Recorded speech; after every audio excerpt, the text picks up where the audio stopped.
Hey guys, this is V2 Vengeance and I welcome you back to my channel. This is a replay played by Marvoski in his SU-122-44 Russia Tier 7 premium tank, armed with a 122mm main gun, 175mm of penetration, 390mm of average damage, making it one formidable opponent on the battlefield, especially when you are top tier and there are only 2 tier 7 tanks per team, like in this battle.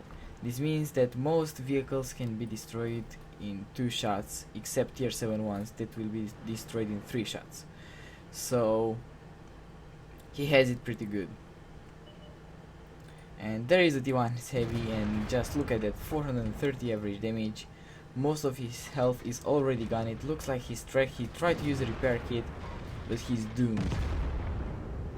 VK there was shot at. He doesn't know if the VK is still there, but tries a blind shot and finishes off that poor guy. 2 kills already. Scores are 2-1. The field on the southern part of the map is pretty empty, and there is a pretty big fight on the hill.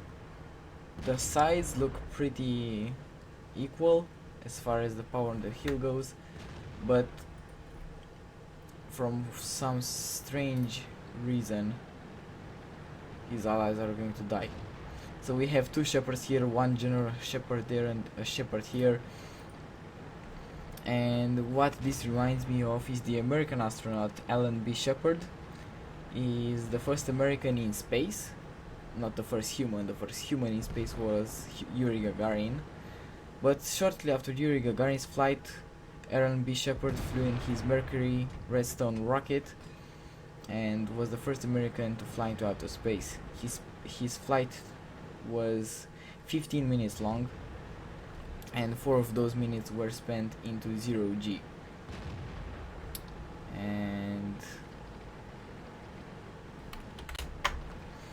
from that I guess you can tell that space is a hobby for me, and right now those days I've been playing some Kerbal Space Program, and I think it's a game that I'm really enjoying, and I was also considering making some videos out of it.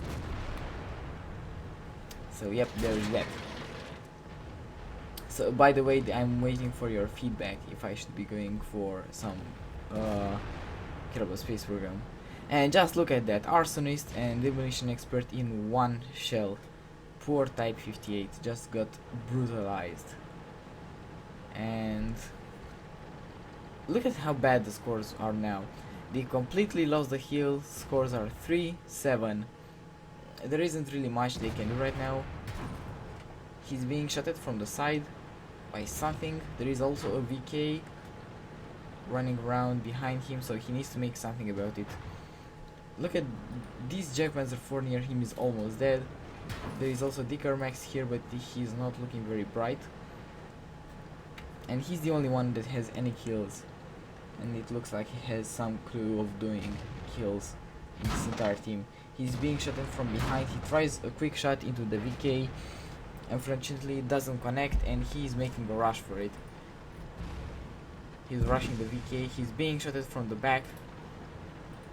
He encounters the VK. The VK is pretty slow on reacting and takes a lot of time to aim, and thanks to the fact that he has a Kenish gun, Mavroski is able to finish him off without taking another shot that could have as very well been lethal. The Kenish gun has very good penetration, okay damage, but very long reload for a 75mm gun, and that worked a lot into Mavroski's advantage. He finishes off the T-34-85 thanks to his 390 average damage, and thanks to his awesome reload he's able to pick up 2 kills in a very quick succession. Can he make it 3? Triple kill. 3 kills in about 10 seconds. The power of the SU-122-44. This is a tank that I would really enjoy to drive, and I'm pretty sure I'm going to buy myself one somewhere in the future. So he's now relying on his allies on the southern part of the map to make at least 1 or 2 kills, and he's here with his buddy Rolf tank, and I'm calling him buddy not because he's in a platoon with him, but because he's going to help him, as you're going to see. The Helken and the Panzer 4H look like they're having a hard time down there.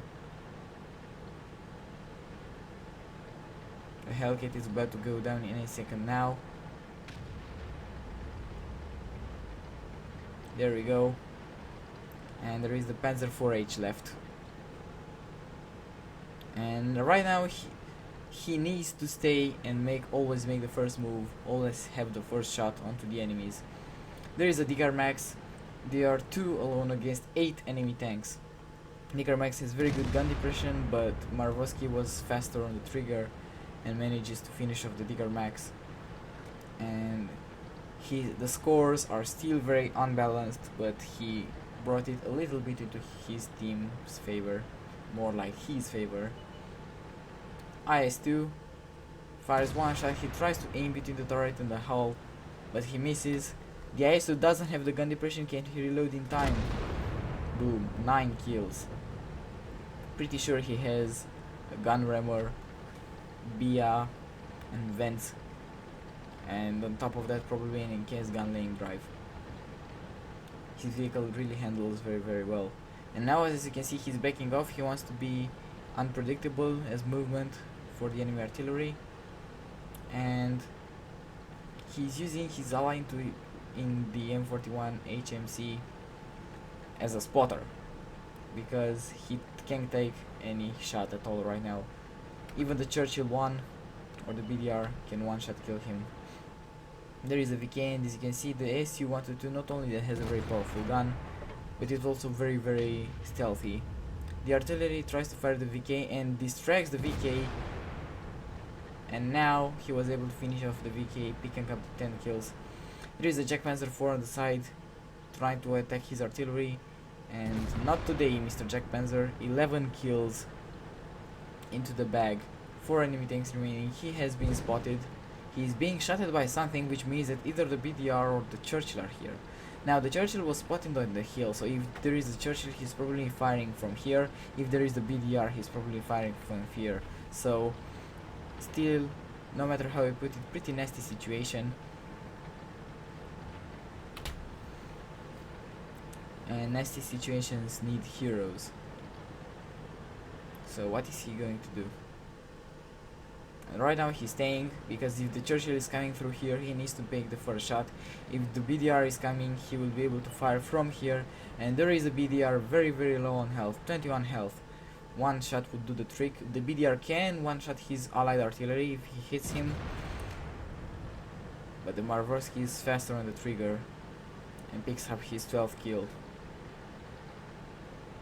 And there is the Churchill and 2 artilleries left. And where are they? The Churchill should be coming from the hill, unless he passed right through in front of him, and right now he's in a perfect position. He tracks the Churchill and he's firing through lots of layers of concealment, which means that the Churchill is never going to be able to spot him. And now it's them against the artillery. 13 kills, what a game.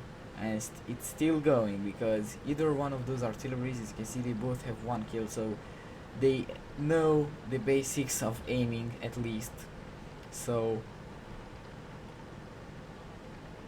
they can pose a threat.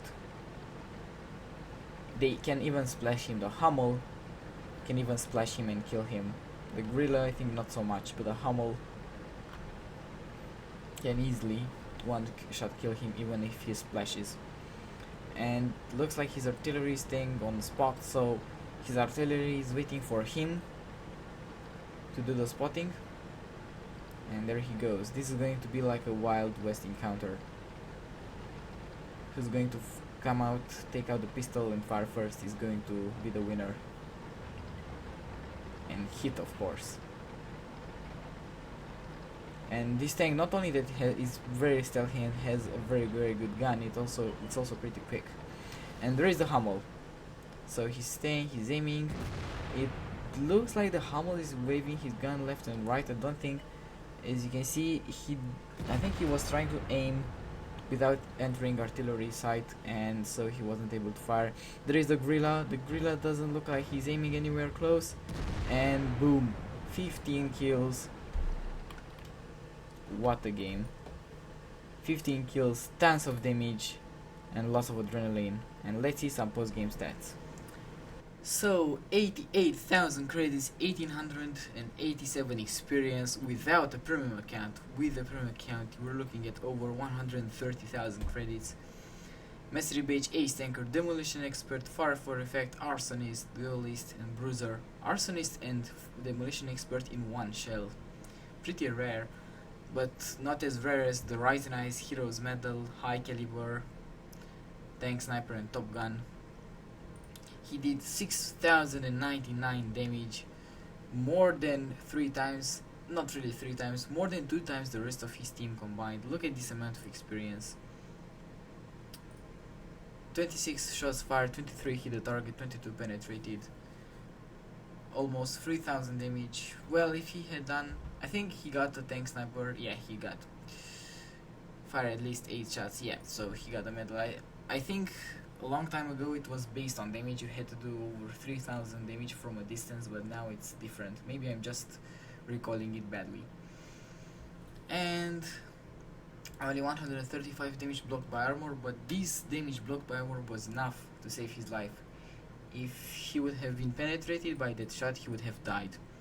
So we have to give his armor some credit, but mostly his gun. And before we get this video to an end, I would like to make an announcement, and that is that I would really need like a good channel intro, and if there is somebody here who knows how to do one, I would really appreciate you, and maybe give you something, well, like not give, maybe surely give you something if you're going to help me, because you know I know how to do some editing, but I'm not like the expert in doing intros. So if there is anyone here that knows his shit, I'd really appreciate if he tells it, so I would contact him and we're going to decide next what's what. So thanks for watching, guys. You've been awesome, and have an absolutely awesome day. I'll see you later.